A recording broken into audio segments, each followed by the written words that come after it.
This is the Public Scholars Initiative information session for UBC Okanagan. I am genuinely delighted to be able to do this, and I am that weird name that's written under Sarbulant Turan.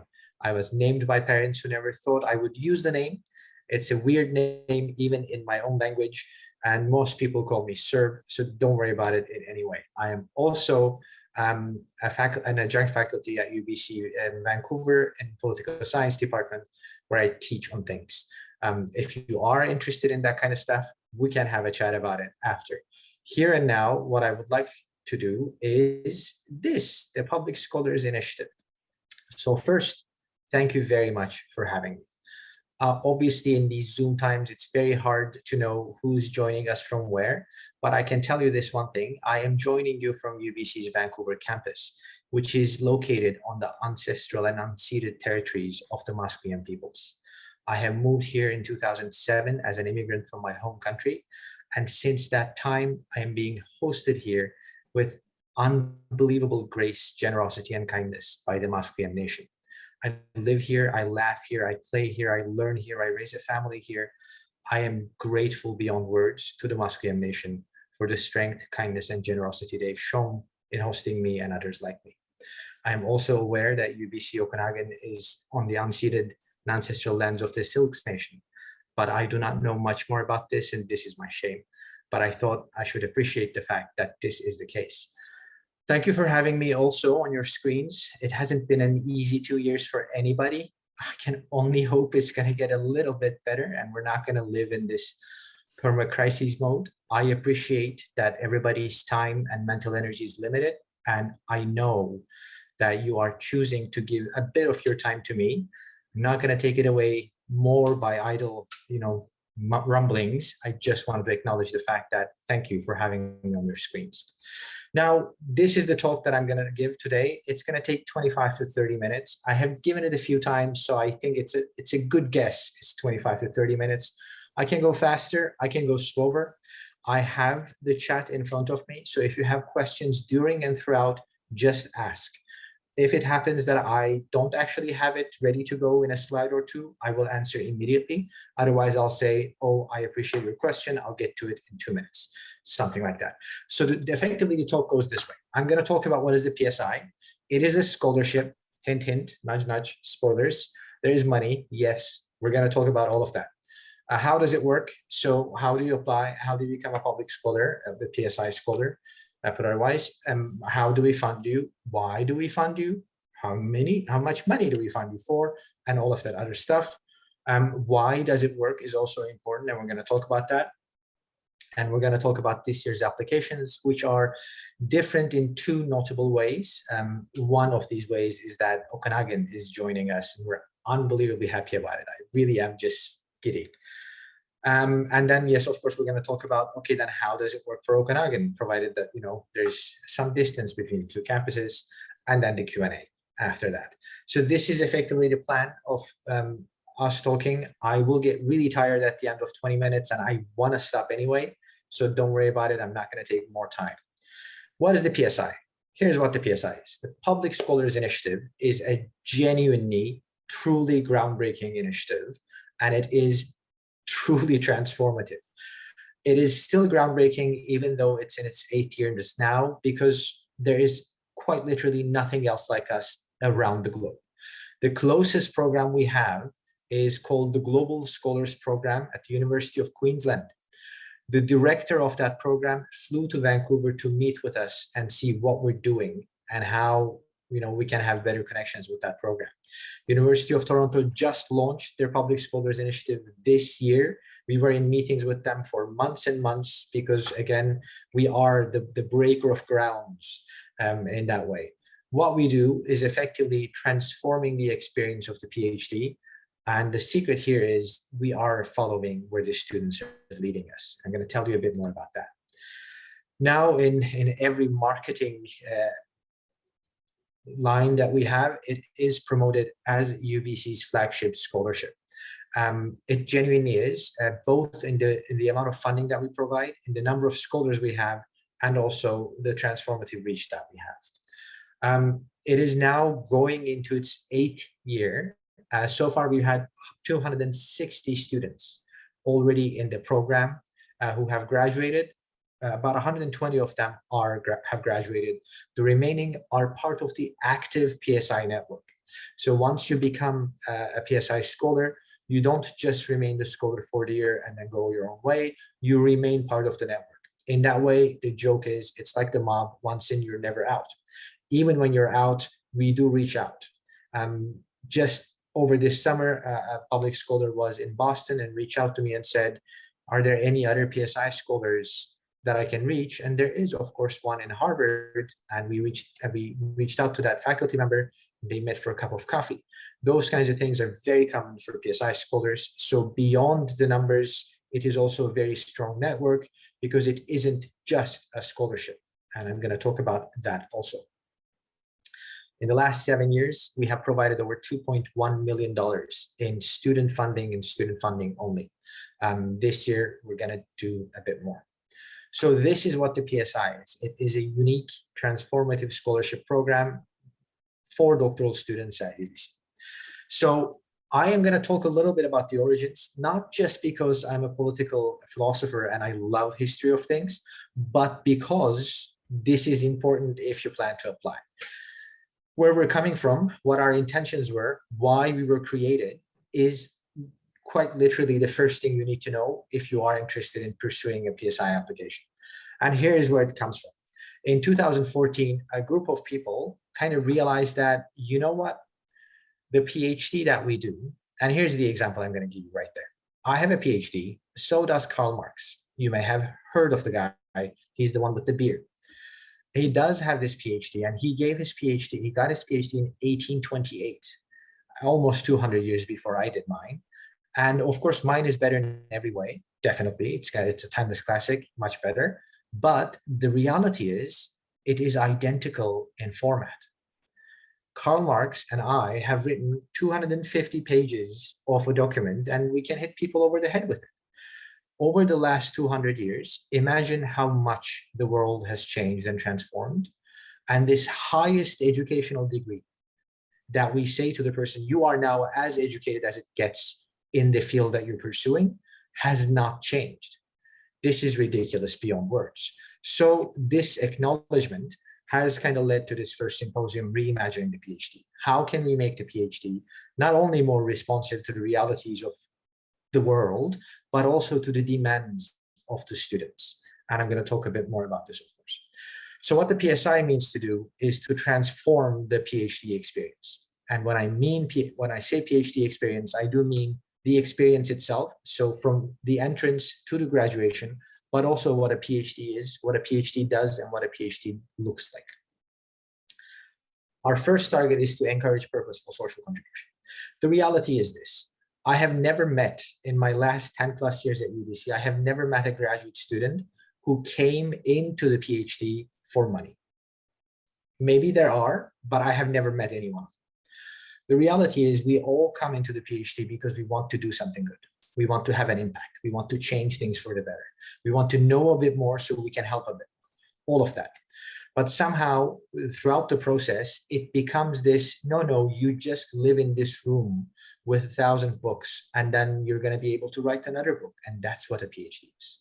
And there's nothing wrong with peer research. It's unbelievably cool that we're actually doing this. The things that are being done by peer research are mind-blowing in every way, but it isn't what everybody does. Quite a few of us wanted to do the PhD because we wanted to do something for the society, for other people, for an issue that we identify with.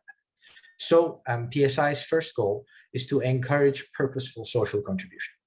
The question is this: by the time of your defense, is the world a better place for a person, a group, a community, an issue, because you have done your PhD? Does your PhD work change the world a little bit for the better? If your answer or your inspiration is yes, then you're knocking on the right door with the PSI. We're absolutely here for you. Our second goal is also to support innovative forms of scholarship. As I mentioned, my PhD is a 250, 300-page document that I hit people over the head with and say, here, look at this. But there are so many more ways to make information available, accessible to public. I don't know how many people will have ever read my PhD. I have a sneaking suspicion not everybody on my committee even read it fully. In fact, I know they haven't. But that's the reality. If you are writing a 300-page, 350-page document with annexes and everything, you're writing it mostly for yourself and a few people, and that's it. But we do things that are important and we do things that are relevant. And there is no way, no reason we shouldn't share it with everybody else more publicly. This conviction has translated with the PSI in PhD chapters, dissertation chapters that are documentaries that were screened at international film festivals, graphic novels that were distributed across high schools, that were translated into websites, of course, translated into full-length documentaries, translated into anything and everything you can think of that relays information and makes it accessible to the public. If your PhD work is in a way different, then we are here for you. Part of it is, of course, collaborative work. You work with, say, a government, you work with an NGO, you work with a particular community. They might ask you, all right, what's in it for me? And part of your output then as the PhD is going to be something for them. Maybe a policy proposal, maybe a white paper, maybe even a workshop, a pamphlet, something. So this, to the extent that it is your PhD, you are knocking on the right door again with the PSI. And finally, the sad reality is, or maybe not sad, but the reality is, depending on your field, about 1/4 to 1/3 of us are going to have a career in academia in any form or fashion. The rest of us are not going to stay in academia. But our trainings, by and large, still pretends as if we are being created, we are being trained and educated to be the next tenure track generation. But we won't. The numbers aren't there, the opportunities aren't there. What we will do is many, many other things that will be at least as enriching, at least as rewarding, and at least as impactful. So we believe here at the PSI that our PhDs should also reflect the reality. In that way, if your work is creating new career possibilities for you, you're also knocking on the right door. This, of course, can take many shapes, and I can talk about it more. And finally, we are here to advance public scholarship by supporting public scholars. I think that's kind of self-evident. All right, this is it. This is why we're here. This is what we're hoping to do. If you think you can knock on any one of those three and the secret fourth door, you are definitely at the right place with the PSI. How do we support you? Let's say you are exactly the right person. You are knocking on the door and be like, oh my God, definitely, please come in. What's in store for you? Well, we do a few things. The first one, I know most everybody here is waiting to hear the funding. Trust me, it's the least of our offerings.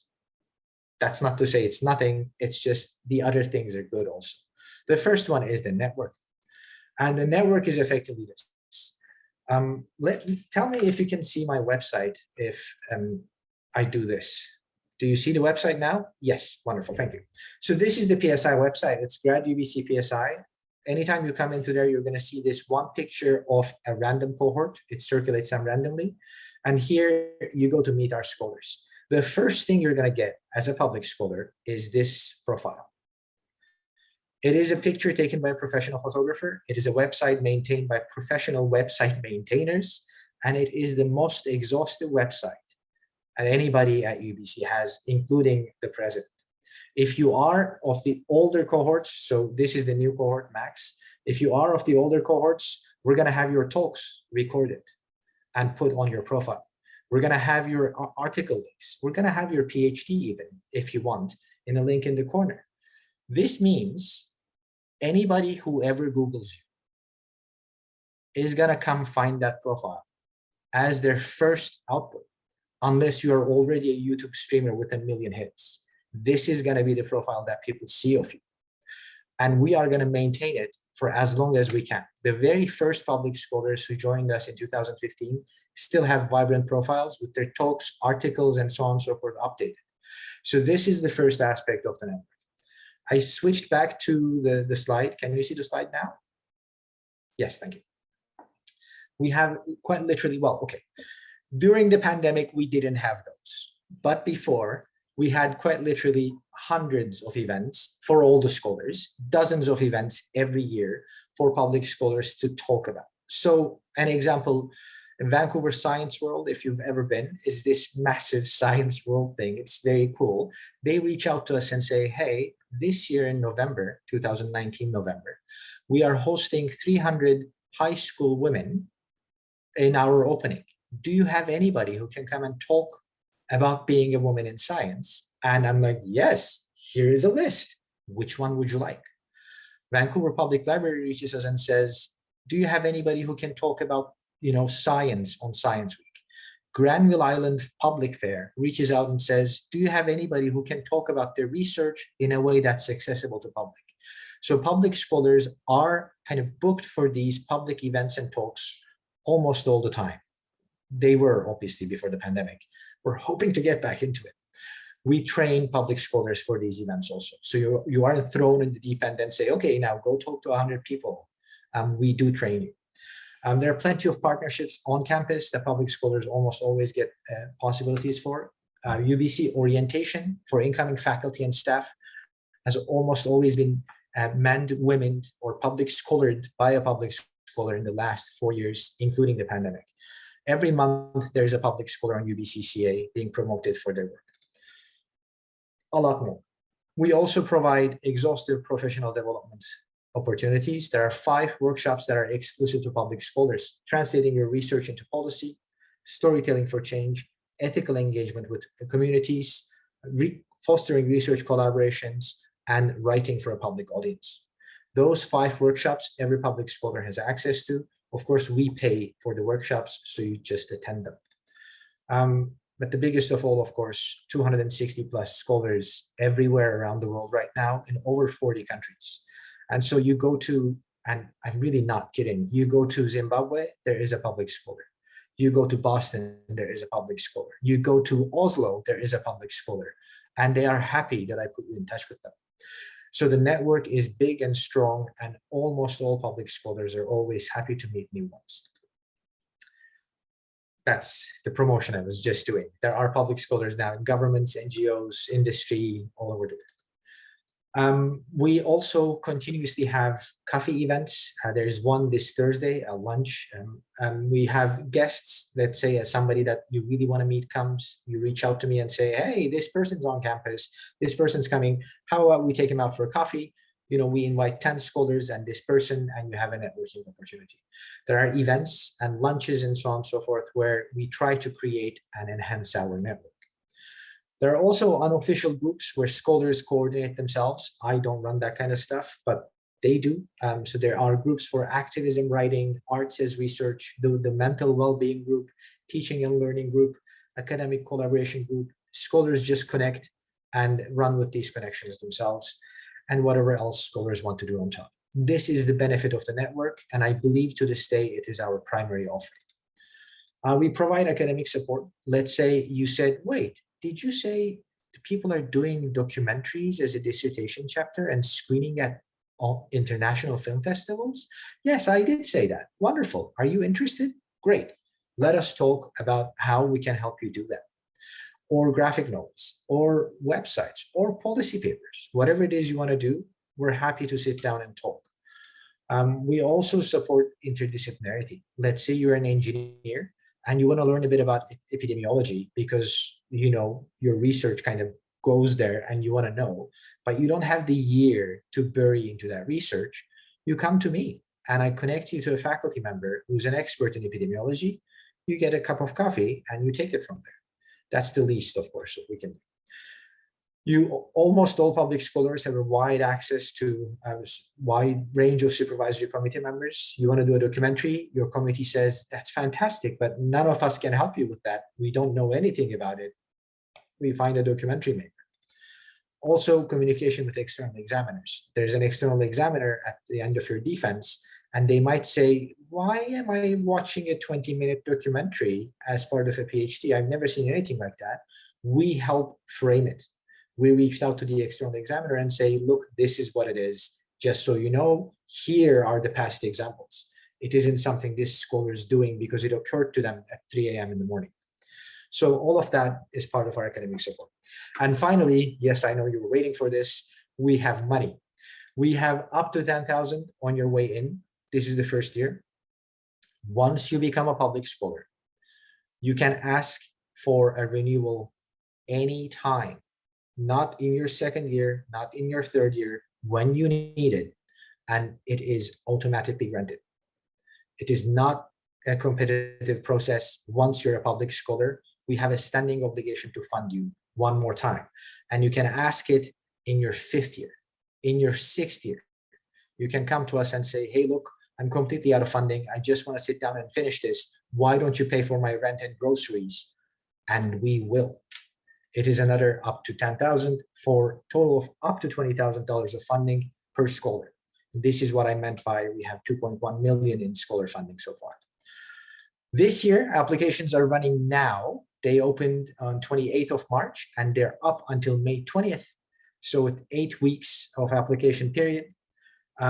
You're eligible through years 1 to 5 automatically. Year 6, almost always we make exceptions, but you need to have a reason why you're there and still applying now. If you are later, we've had so far 2 applicants who are in their 7th year who were allowed to apply. One of them made it, one of them didn't. So if you're later in your program, there's a possibility, but it's not very, very strong. You download the application on our website, you fill it yourself, and then you upload it on the Qualtrics website. That's it. We have 30 spots this year. And this year, unique for the first time, we have a special climate emergency stream.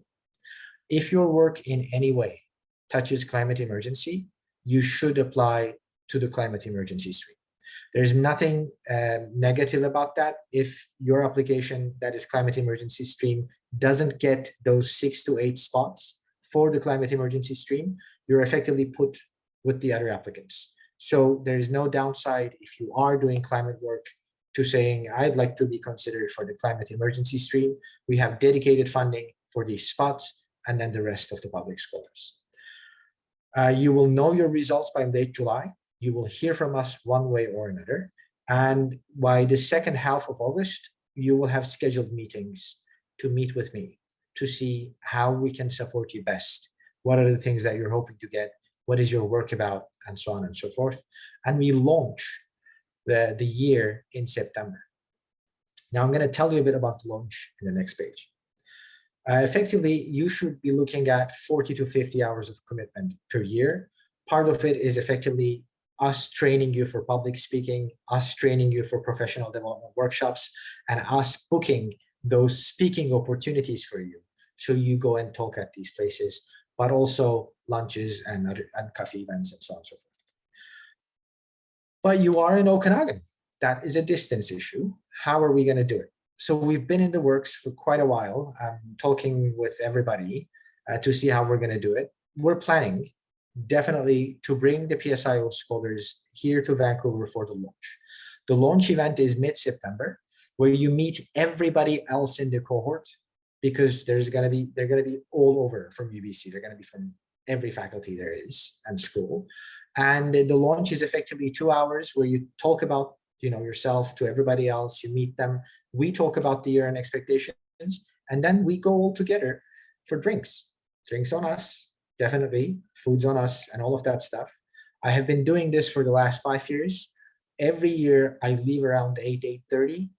Every year there are easy 10 scholars who are just waving me off and say, bye, talk to you later, and just stay there. I must tell you, there's nothing like that. I've never seen anything like that in my experience. You're an experimental medicine person. There's an anthropologist there. There's an engineer sitting next to you and a sociologist sitting next to you and a biologist.